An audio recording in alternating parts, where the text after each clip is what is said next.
name is Gideon Makouchi, and I'm here in the studio with Cheerful and Paulinus. Thank you. Today we'll be discussing an interesting topic: my church, my love letter.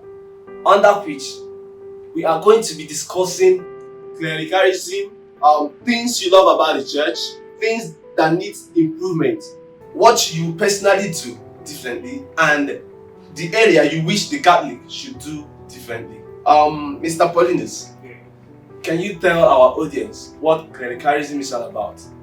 Okay, in simple terms, clericalism is the power of the clergy. You can actually say it is the policy supporting the clergy's power, especially at the expense of the laity, which are the ordinary church members. And I would say that it is the secularization of the church affairs that prompted this clericalism. Because recently, church affairs have been politicized. We now borrow leadership position from the Nigerian government inside the church. Permit me to digress a bit. I made a post recently about a man of God who said that collecting money from a senior man of God reduces your blessing and prosperity because it is not spiritual. And when my cousin, who is an ardent member of this church, saw the post and said she wanted to criticize what the man did, but she was actually told not to, that she should rather pray for the man of God instead of criticizing him. You know, that kind of thing. Imagine when men of God err, we are meant to pray for them. But when the laity errs, we are punished. Sometimes we are given back seat in the church for actually going against the church rules. I think the most misunderstood verse of the Bible is Psalm 105 verse 15, which says, "Touch not my anointed and do my prophet no harm." I think people should come to the realization that it's actually touch not my anointed and do my prophet no harm, and not don't expose the ills of my anointed. I used to tell people that Christianity actually started after Jesus Christ left the earth, actually. And it was the apostles, were first named Christians in Antioch because of their lifestyle. It was their disposition that made people to see them and be like, oh, these are Christians because they behave like Christ. And it pisses me off actually when people say we should not speak against the excesses of the men of God, the clergy. You understand the version of the Bible that says, do not judge so that you won't be judged. But you send your children to school to study law. Are they studying law to become face of an audio or something? So that's actually my argument against that, or for that. So, yes, Mr. Paulinus, you really done justice to that. Let me give you guys a practical example of how this clericalism actually works. You know, there's this viral video that was actually circulating some months ago as of last year.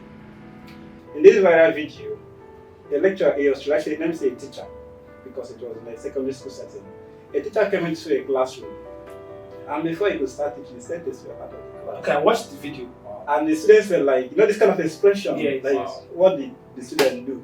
But no one just walked up to the teacher to ask, what did our colleague do that led you to send her out of the class? Why? Because they were scared that maybe if I probably walk up to this, I might be punished. Exactly. You understand? Because of that fear, they couldn't go. So relating this now to the clericalism, to the clergy and the laity, the classroom teacher now that sent that student out of the classroom is the clergy, while the students are the laity. And the particular student, that is being sent out of the classroom, is the victim that suffers the abuse from the clergy. We are seeing what is happening, but no one can talk because they believe that yes, what the teacher did is the right thing. They don't question. Because they are not being affected, and that is why this clergy is really eating us deep in our society today. Exactly. Okay, so what you are now saying is that it is the excessive power given to the priest that causing the trouble.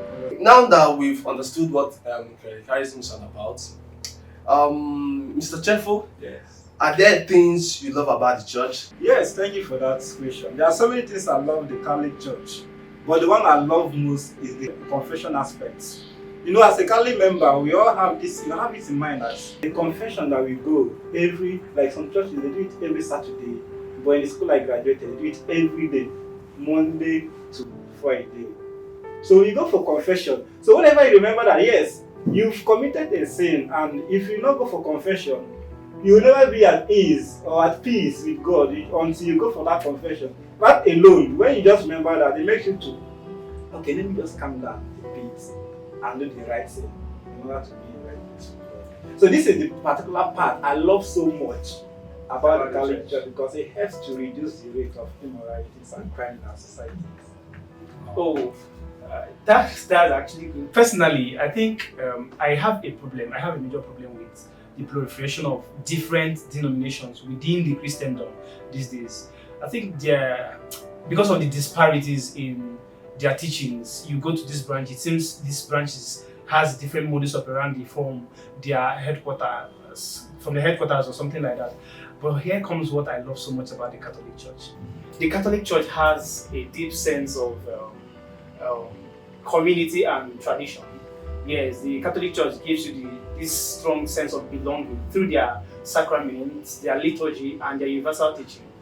No matter your location on earth, you can attend Mass. As a Catholic, you can attend Mass anywhere in the world and still feel at home because of their shared tradition and teachings. I think that's the major thing I love about the Catholic Church. Okay, you people have said well. During the course of this research, I was able to meet one of the senior Reverend Fathers in Catholic, Reverend Father Oloma. Father Oloma. Wow. He's a popular priest. Yeah, so let's hear what he has to say about clericalism and areas that need improvement. On the first question, I will tell a story. The story goes like this: a man was thought to be dead, and they called the priest, put him in a coffin, and the priest was about saying the Requiem Mass, and the man started hitting on the coffin, and the noise startled everybody, and then the wife leaned and heard the voice of the man saying, darling, I'm not dead yet, I'm not dead yet. And the wife said to him, shut up, the priest say you are dead, therefore you are dead. Well, that's a comic one. So clericalism manifests in churches when a priest or a clergyman, becomes everything. Okay, when there is construction in the church, he's the architect, even though he does not understand architecture. When there is electrical issues, he becomes an electrician, even though he doesn't know anything about electricity. He takes everything in the church and does it all by himself. When there is a medical issue, he see him, trying to give instruction to even medical doctors. That's the way clericalism plays out. When a priest single-handedly, wants to do everything in the church or decides to be at the front, does not delegate, does not allow specialists do the things that are peculiar to their own fields and all of that. That for me is clerical. Question number 2 is very simple. The clergy should collaborate. It's called collaboration. To recognize that every baptized Catholic has been gifted one way or the other. Religious and others who are not clergy are also gifted, and each can play a particular role in the church. So it's to collaborate, identify people with the special abilities and capabilities, and let them function in the areas, in the parts of the church's life where they have such capabilities. In fact, clericalism sometimes is also encouraged by the laity. Yes, because the laity does not feel comfortable seeing other people doing certain things that a priest must not do. So sometimes the laity are the ones who want the priest to do everything, even visiting the sick, except in the case where the priest is expected to come and either give communion or anoint the sick. Visiting the sick in the parish should not be left to the priest alone. Visiting those who are in need and all of that. So the laity should also realize that they too have roles to play and not just leave everything for the priest. They should identify their areas of competence and strength and plunge into it.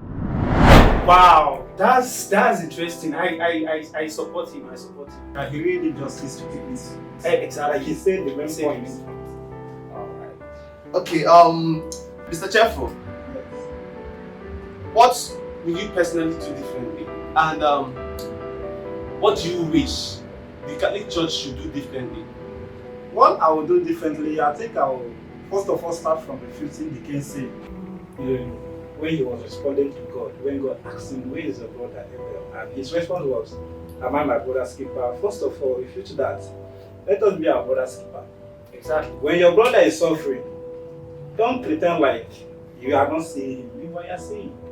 Come to his rescue and help out. So individually, let us be our brother's keeper. And when all of us collectively becomes our brother's keeper, there's going to be a massive change in our church. And when we are talking about what the church can do differently, well, they should increase the level of their accountability. Whatever they are doing, they should involve the laity. That the church is existing because of we, the member. Without the member, there will be no church. Exactly. There will be no church. Because if the priest alone cannot be in the church, who will they be preaching to? We are the one that makes up the church. The church belongs to everybody. There should be accountability, transparency, and inclusivity. Because where there's lack of inclusivity, there's be too much. Let me don't use.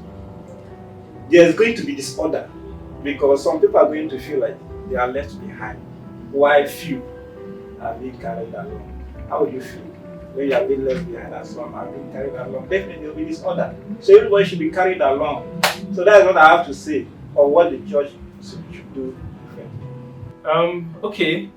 As for what I would do differently, I would say that we as the laity should come to the realization that the concept of the church, as the church, does not mean the clergy alone. It means everybody in the church, both the laity and the clergy.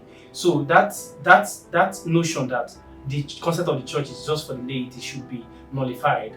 I think it is our conscious ignorance and self-imposed admittance that the men of God, the clergy, shouldn't be questioned.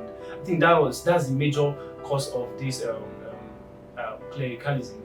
So I advise the laity and myself personally that we should kill that idea, the mindset that these people shouldn't be criticized. Even in the Bible, in the book of Ephesians chapter 5 verse 11, it says that you should have nothing to do with the fruitless deed of the darkness, but rather expose them.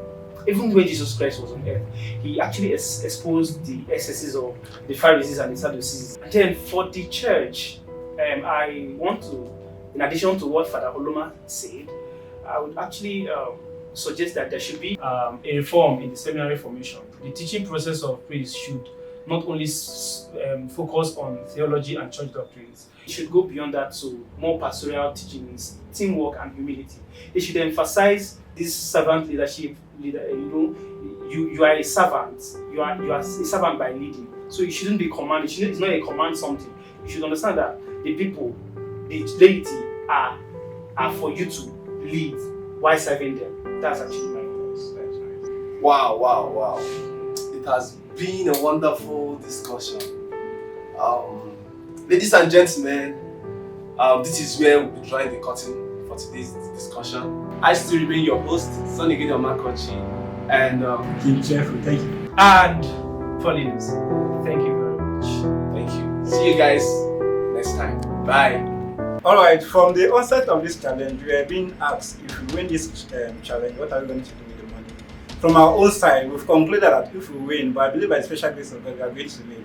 If we win this challenge, we are going to organize a seminar and invite a seminarian or a priest to enlighten the masses on what they need to know about clericalism and laity and how transparency should be encouraged and also accountability and inclusivity, because the masses, which are the laity, should not be left behind in church activities.